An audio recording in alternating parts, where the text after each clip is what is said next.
So I want to get us prepared and also reflect on last week on, what I did right, what I did wrong, and how I'm going to use this going forward to trade even better than I ever have before, right?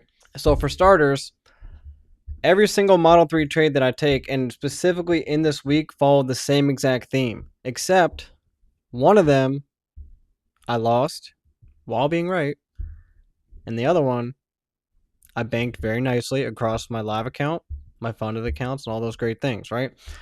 Really, what we're here to trade for, to make money and catch beautiful setups like this in the market, right? Starting off with this one, okay, immediately before I took this short with you guys on stream, the first thing that I did for not only this setup and also this setup is identify where the herd is, right? The herd and the sheep. What's everyone following right now? And the answer was very clear.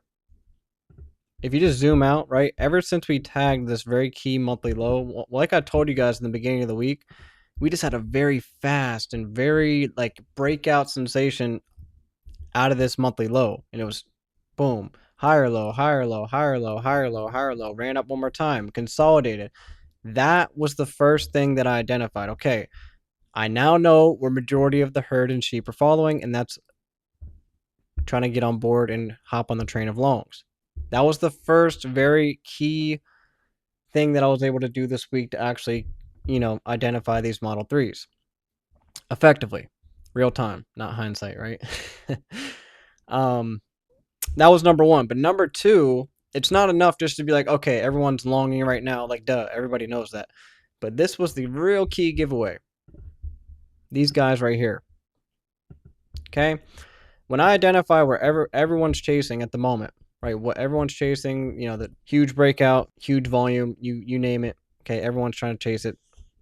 This right here, higher low, higher low, higher low, higher low, and a trend line build up type of sensation, equal lows, right? Very clear and obvious bottom. So because I knew what majority of people were chasing and looking for, and we had an obvious buildup of lows, I knew that shorts were going to be very high quality, right? Even if I was wrong about us continuing even lower, I knew for a fact that we'd at least need to attack this obvious buildup with how ridiculously low resistance we were, and with everyone's jammed sell stops here from chasing the longs in the first place. I knew that whether we're, long-term bullish or bearish at the moment, it didn't really matter. I knew that we had to at least offset these lows if we are going to reaccumulate longs and then keep up higher. So that was baseline number one.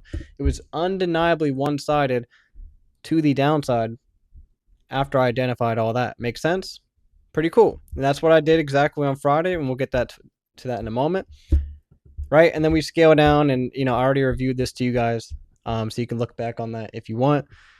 But the point is, you just go through the checklist. You identify your multiple gaps, time based, which that's like the last piece of the puzzle. It's not the multiple gaps themselves that's the setup. It's just the last piece of the puzzle that allows us to get into the market and identify our stop placement, right? So, I read this like a book, but it didn't matter. Why? Because I didn't have a systematic stop loss placement. I had my entry. It went down 60 points in profit. I was like, all right, I'm good. Let me keep my stop loss right here. Arrogance kicked me in the ass. I got stopped out because I didn't have my stop above here, which again is my systematic stop placement. And then it runs straight to that target. Beautiful. The biggest takeaway of this is that it ran to the target, and it was such a logical, easy identification of a Model 3 short, right? P&L aside, that's a beautiful way to counteract the sheep in the herd. Now, even though I didn't get a P&L attached to this one, well, the market gods offered me a second opportunity on the same exact logic. And by the way, I'm going to look to utilize this logic that I'm talking about right now going forward. Okay, and I'll get to what I'm looking for this coming week after I'm finished touching up on this. All right, so this Friday the 13th setup that we just took live literally 2 days ago, this is the same exact setup as this one. The only difference is this one was even a tad bit cleaner and offered much cleaner real-time high volume, low resistance delivery, right? So basically the same setup. Same exact logic, right? You go through the checklist. We came up, we swept out this ridiculous buildup of highs, we delivered a higher time frame gap, yada yada, clear change of state delivery, right? You come to the conclusion that, this is checking off all the boxes. It's my textbook model that I wait for, right? And then once again, here's your last piece of the puzzle, your time-based multiple gaps with that hourly candle utilization. And as you guys recall, this was the short entry. By the way, this really, really enlightens you on what's possible with these high volume Model 3s. I mean, this here was, it was no joke, man. I mean, yeah, 100-point stop loss, but look at the reward. All the way to that London low. Essentially 200 points, right? So the point is, same exact logic. I got in, I had my systematic stop placement by covering all 3 gaps that performed right here at 10:50 a.m., right? Just in time for that 11 a.m. hourly candle opening. No micromanaging. I let it run to that first target down here. Got hit with a little retrace. And here was the key idea here, okay? And what I didn't touch on the live stream on Friday. The easiest way, no matter if you're already in the trade or maybe you took your base hit, got off, whatever, and maybe it hit you at break even, if you want to take a re-entry, utilize your second bullet, this candle is the easiest way every single time. And that's exactly what I did when I brought this to your attention real time. I used my second bullet to milk out shorts even more. I knew it was low. I know it was very high volume, very low resistance, very high quality target in the market, right? This here was the Model 3 target / previous session low. So it's your London low, right? Here was the key factor here. We ran up with a natural retrace into the range, had a huge solid body, and the key was this being solid body, not a bunch of wicks attached to it and, things of that nature. A solid body up candle was formed before reaching the full Model 3 targets. We created that solid body candle, and then we shifted below the opening price right there. Boom. Okay? Whenever you see that, this is one of the easiest ways to catch continuations in the market off of Model 3s, right, when it's high volume and low resistance and all those great things. So now what we want to do to confirm the Model 2 entry like we usually do, watch that opening price. Okay, and again, this, you can't wait for these to form after the targets hit, right? If the targets hit, the targets hit. All right. But again, the target was not hit here. So this is a very valid continuation type of play off of a model number 3. Boom. So now we go down, and here is the beauty. And I'm about to show you guys in 1 minute. All right. So remember this blue shaded area? Again, that was just from our 15-minute solid body candle. Here was that opening price. We shifted below that. Now, simultaneously with that opening price, excuse me, I was accidentally on a 30-second chart there. I was not going to look at the 30-second chart. Simultaneously with that opening price of the 15-minute candle, here you go. Another set of multiple gaps. And this right here is one of the most powerful, easy trigger points, right? To actually get a re-entry short, take that continuation play, and get immediate feedback to that target. Now, the only catch to how amazing this sounds is this phenomenon and this Model 2 continuation, right? By the way, let me label it. The only catch to it, all right, with it sounding so amazing, is that it's not very frequent. Okay, it's only pops out in high volume markets. It's just not a frequent thing. But when it's there, you can really milk it out. So anyway, very, very sensitive trigger point. We created that multiple gap sensation with great volume, simultaneously tapping that opening price of the 15-minute candle. Boom. That's your entry. Where does your stop go? Same exact logic as a Model 3 entry. Above both gaps here. Here's your third key level that was created with the expansion. So your stop loss goes right above there. Boom. Then you ride it down to that Model 3 target. Now, I will say, okay, again, this is a very, very beautiful representation of everything that I teach in the market. And, that's why we were able to take advantage of that real time. Hundreds of points were offered. See that right there? That's a dirty little play that the markets like to do. It'll tag the load exactly and then create this crazy fear-mongering rally, right? And then it kind of jammed around, consolidated, dipped down again.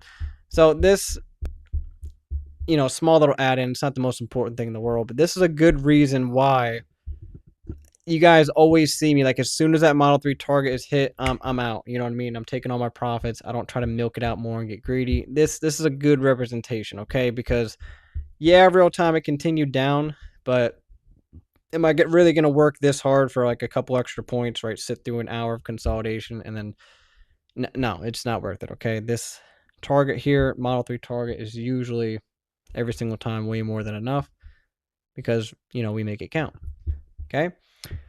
So, again, I mean, really identical setups in the market, guys, this week, right? All on shorts. Now, how was I able to, be on the right side of the market? That's the thing, because there's so many fake bullish M3s, right? But there wasn't really any higher time frame logic working off of them. It was for shorts this week.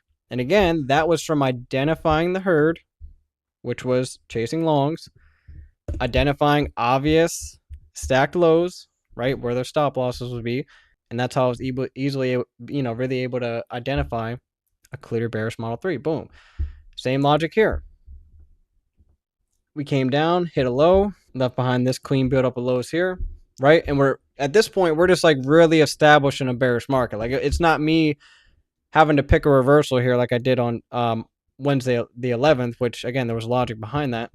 This is a very clear order flowed bearish market, right? I'm not trying to pick the bottom. I'm going to try and milk out shorts as long as there's, my system performing in that direction, right? So this is just me playing, basic higher time frame order flow and market structure 101. I mean, there was nothing suggesting bullish pricing on Friday, right? Because we've already been running down a lot.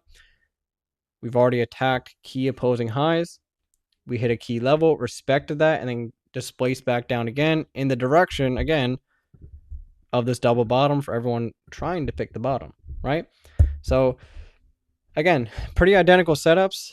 The only difference was how the human operator operated, right? So you guys see how micromanaging is going to come back and kick you in the ass. I mean, of course, yes, it was a money-making week, but the only difference between these two setups is the human operation of, myself. Micromanage here, loss, went to the target.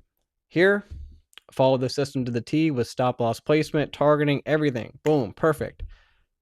And I got severely rewarded for just that, right?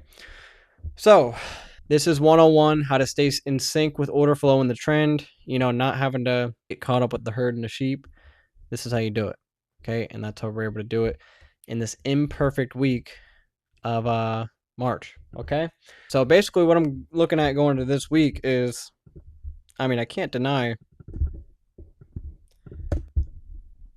the previous weekly low down here, okay? I mean, it's really ridiculously obvious in a bearish order flowed market structure trend, okay? I'm not really in the business of trying to pick a low here. I do believe that we're going to attack this wick low, not only because it's set in a false manipulation bottom, right? And a lot of people are jamming below that low, trying to, get this Olympic long setup. So I think that this logically is a very, very good low that we should look to short down into. Obviously, if we don't just gap there on Sunday in 5 hours. So until further notice, specifically before we reach this low, I'm going to be primarily looking for what I reviewed here today, which is time-based logical high quality Model 3s to the downside. Once we reach this low, which I think it's really, really likely we're going to reach this low, then I have to kind of reestablish myself and, wait for more information. Is this going to be the real reversal? We're going to start creating, really obvious order flow market structure bullish, or we're going to want to continue, right? So I just have to wait for more information at this low. But for now, to me, it's evident that we should be looking for shorts, okay? Now, in terms of continuing lower, okay, if it does, I think that this is kind of like the last stop. I think that obviously we're going to get some legendary longs in the market. But I think if it really wants to, continue this bearish order flow, This is like the last stop that I'd want to see it go to, this double bottom. You'll see it better on NQ1. Okay, that right there would be reasonable, but you know, that's just going to be a really crazy trigger point for longs to me with how much we've been building up here, right? Huge accumulation. This will be the manipulation side of things, distribution. We play it up to the highs.